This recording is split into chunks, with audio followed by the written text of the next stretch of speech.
What's up, everybody? Welcome back to the Timeless Movie Podcast, episode number 140. My name is Victor Vasquez. Appreciate you joining me on this episode and this channel where we talk about movies, new movies that come out in theaters and sometimes in streaming. What we do on these episodes is just break down the movies.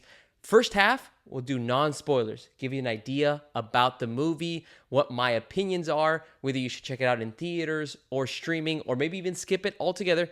And then the second half of the podcast, we do something a little bit different than other channels. We talk about, is this movie timeless after one viewing? Can I see myself adding this movie to my rotation of yearly or every other year movies, whatever that might mean? It's different for everybody, but it's a fun little segment that we try to do to just differentiate ourselves in regards to all these different types of movie review channels.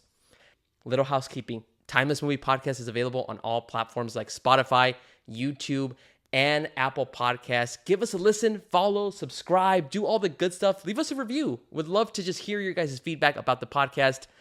Also would love your feedback on last week's episode 139. We talked about Universal's new movie, Jurassic World Rebirth.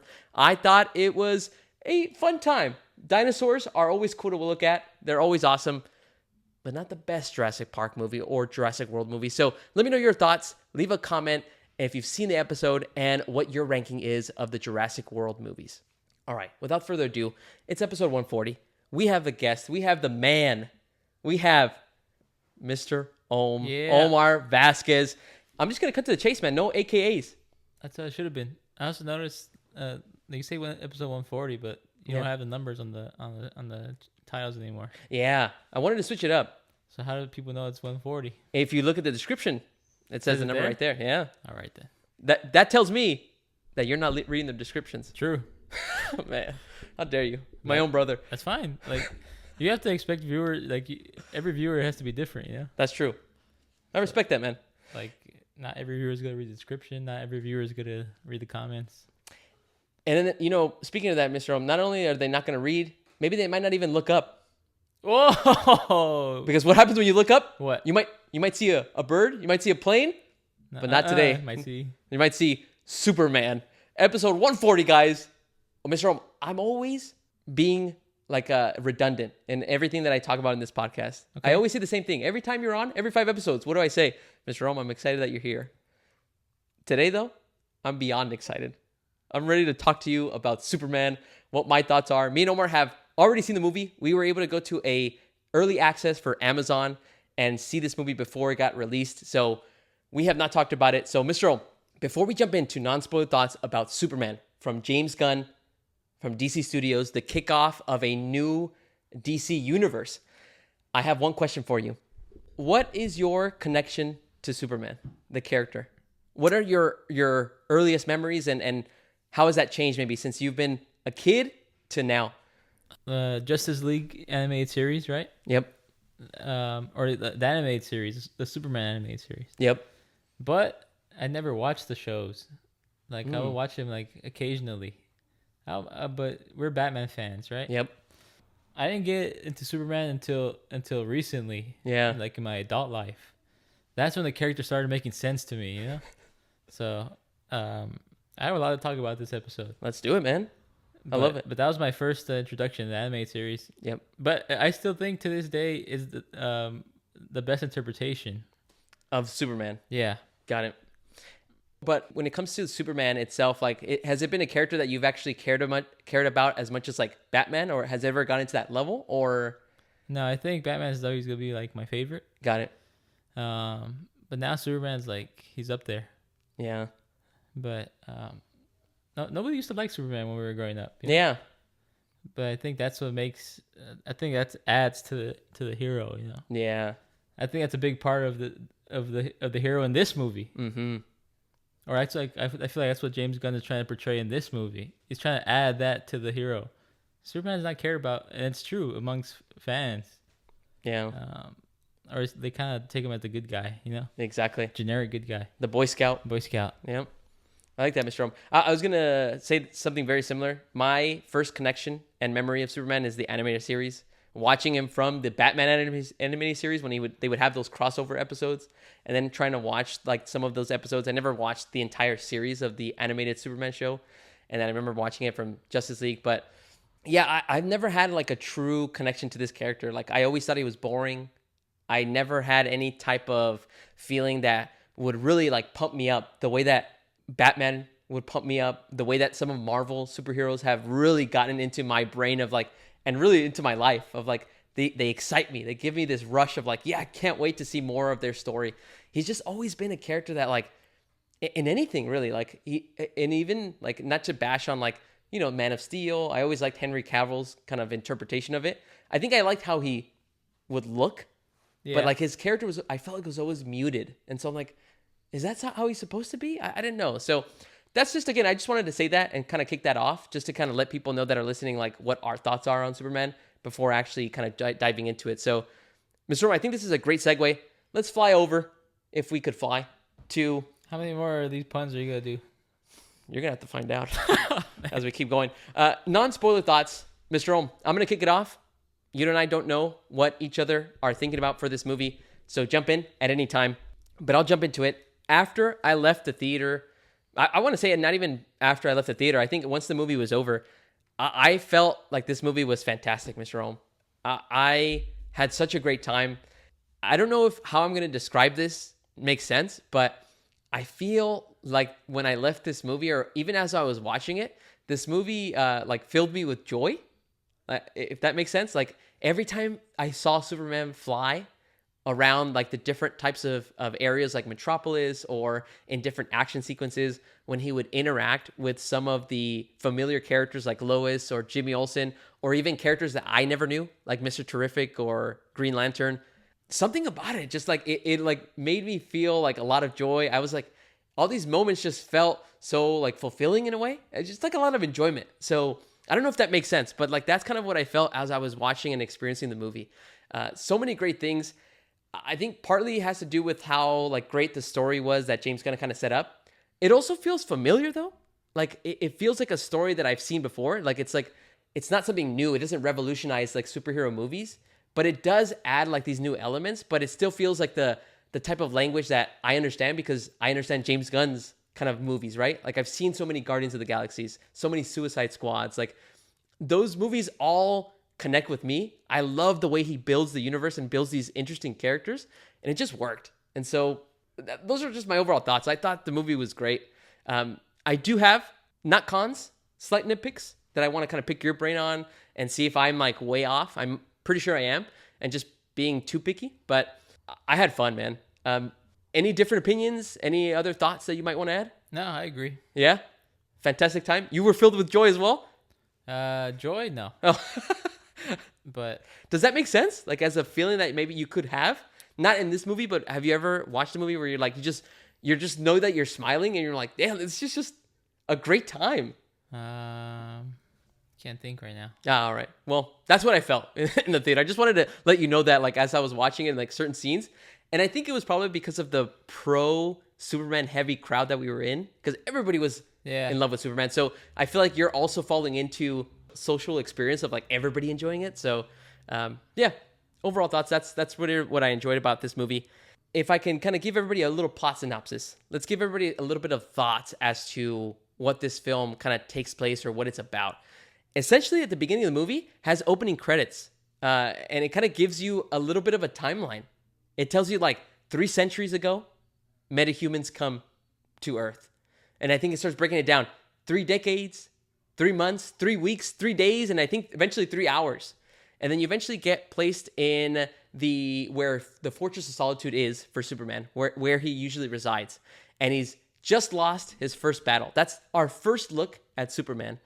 And so you just start the movie from there, and you're kind of put into a place of like, okay, what is Superman doing? What has he been dealing with? And then eventually he's helped out in his Fortress of Solitude by these different types of robots. And essentially he's just trying to recover because the one thing that, and his biggest strength is he's just a good person, right? He just wants to go help, either if it's Metropolis or other places around the world. And so eventually that's what you see. You see Superman recover and then head immediately out, even though he's not 100%. He just needs to go save whatever is going on in whatever situation. Now, the conflict of this movie and what it's about, essentially to me, Mr. Ohm, and let me know if I'm off base in anything, but to me, it's essentially a battle of 2 different things. At one point, in this movie, not to spoil too much, but it's essentially Superman is put in a place where he is now battling not only Lex Luthor, but also the world. Because at one point, there's conflicting ideas as to what is Superman's true purpose here on Earth. And so people start kind of going against him. And so not only is he having to battle Lex and whatever he's trying to scheme around in Metropolis and around the world, but he's also trying to battle and prove to the world what his intentions really are. And so that's essentially what the movie is about. It's just him trying to just prove that, hey, like, I'm not trying to be better than humans.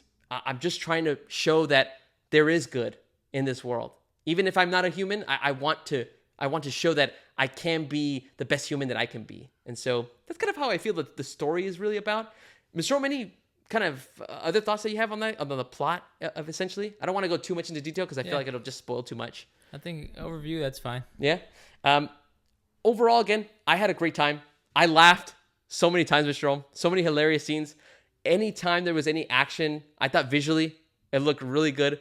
Yeah, like I wondered how it was a James Gunn film, a James Gunn Superman movie was gonna be. Because Guardians of the Galaxy is like a group of outlaws, so it doesn't matter. A group of outcasts, so it doesn't matter if the movie is funny or ridiculous.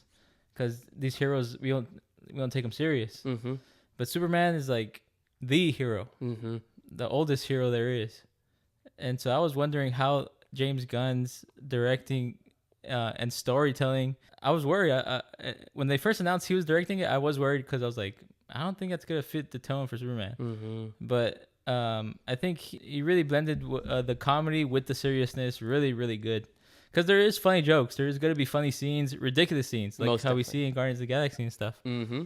But it still fits he still makes it work. Yeah, and he's able to do that with like a character again, like where I would assume that people would know that Superman is not like a jokey character. Yeah. He's not a character that's going to be like throwing out quips like Peter Quill or anything like that. Or even compare it within Marvel. Like James Gunn would never direct a Captain America movie. Yeah. He would never direct an Iron Man movie. He's a Guardians of the Galaxy. Yep. So it was kind of jarring from Guardians of the Galaxy and then even Peacemaker, right? Yeah. From that to Superman, it's like, whoa. But he pulled it off. Yeah.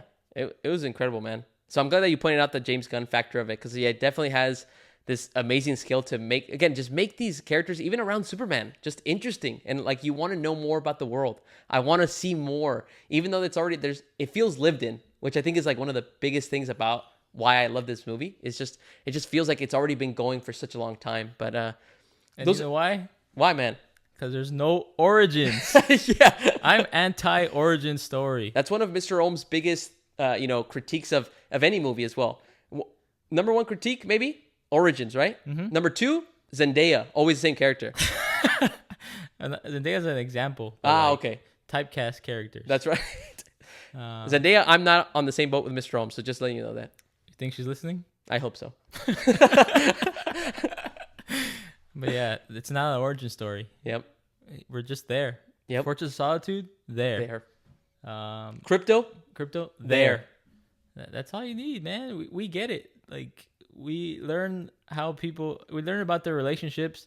Like, let's say Superman and Jimmy Olsen, or Clark Kent and Jimmy Olsen. We don't need to see how like they build their relationship. We just see how good friends they are through their chemistry. Yep. You don't need origin stories, man.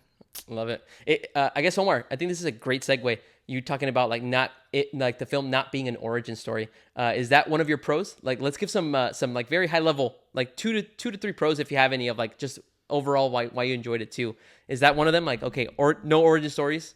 Yeah. Explaining that. Anything else? The trailers show other heroes, and the heroes were they're intertwined into the story like seamlessly. Mm-hmm. It never felt forced. So that was cool. They were never cameos either. They were legit side characters. Of the story. Yep. If I can piggyback off of that one of my pros was the performances of those side characters, and the performances really of everybody in this movie. Yeah. Like, I'm not saying that Oscars are going to be given away to like anybody of the cast here. Like, I mean, everybody did really well, but what I love most is that like David Cornsweet like knew his role as like what kind of a Superman he was going to be.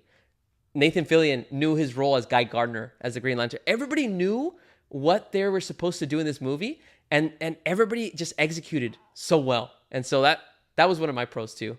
Yeah, I Yep. think the casting was really good, Yeah. especially like the Daily Planet workers, like Yeah. Lois Lane, Perry. Perry White, and Jimmy Olsen. Like those are characters that like everybody knows, and they were really good. Yeah. Like I had no complaints about the casting. No, everybody just, again, they just knew exactly what they needed to do in every scene. And even if they just come out for a couple minutes, they nail those specific moments as well. Mr. Rome, I mentioned a little bit before, I've never been able to really connect to this character. That was, again, a very easy pro for me. I was able to actually care about this Superman.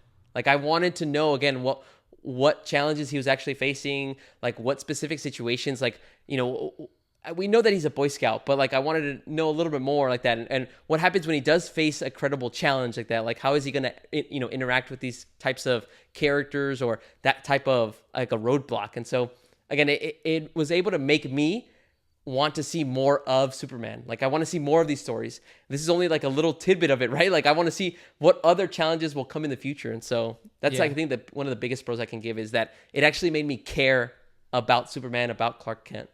That has to be the main goal, right, of the movie. You're starting an entire universe. Mm-hmm. I think that the main objective should be care enough about the character. Yeah. To keep going back to the theaters. Yeah. Sweet. Mr. Rome, let's cap this off with a recommendation from a perspective of telling people to watch it in theaters, wait for streaming, or skip it. What would be your recommendation for this one? Definitely watch in the theaters. Yep. It's one of those movies that becomes an experience. Yep. A joyful experience. For some. I'm trying to think of the last movie that felt like that. It felt like an experience. An event. An event. It might have been like a Christopher Nolan movie. I was going to say, to me, it was Dune. Oh, you know what? For me, it was Wicked. Oh. Wicked felt like, because there's a lot of fans already. I've never seen the play, the musical. And so that felt like an event because people were excited. People were dressing up. Same thing with this movie. Yep. Everybody's excited in the theater. People are dressing up. Mm-hmm. People are in Superman attire. So it's definitely an event, and those are more fun to experience in the theater. Yep. Yeah, that would be my recommendation as well. Is please check this out. Only difference I would have to Omar, IMAX, Dolby Cinema. Just watch it in like the biggest screen, just to like see and hear all of the great sound effects and all the awesome music. It's just incredible how, and again, to me, the action was another thing that I forgot to mention, that I think seeing it on the big screen and seeing it, like all the colors pop, definitely recommend in theaters. Before we move on to spoilers, Mr. Rome, any kind of expectations that should be limited based on like people's experience of like, well, yeah, I've seen Justice League Unlimited, or I've seen Superman animated series, or I've only seen Man of Steel, or maybe I've only seen Christopher Reeve. Like, should people come in with like a little bit of like expectations of the Superman himself, like of his character, that like, hey, this might not be the same kind of Superman that you're expecting to see? Any thoughts on that? I think they actually did a really good job with Superman. Yeah. I would say lower your expectations for maybe the other heroes. Because maybe I think they approached those with a little more like a jokey tone. Yep. Even though I think that Green Lantern Guy Gardner is generally more jokey. Yeah. But like my experience, like with Mr. Terrific, I saw him in Justice League. He wasn't a jokey character. Got it. Like neither was like Hawk Girl. Mm-hmm. So like those heroes, they're kind of treated a little jokey, but they're still jokey, but they still have their badass moments. Yeah. They're not like reduced. Got it. That's the great explanation. And we're going to have to really pull from your knowledge of Justice League Unlimited, because I have never seen that show. And so I have a couple questions as well. That's a timeless show. Nice. Maybe we'll cover it here on the podcast one day.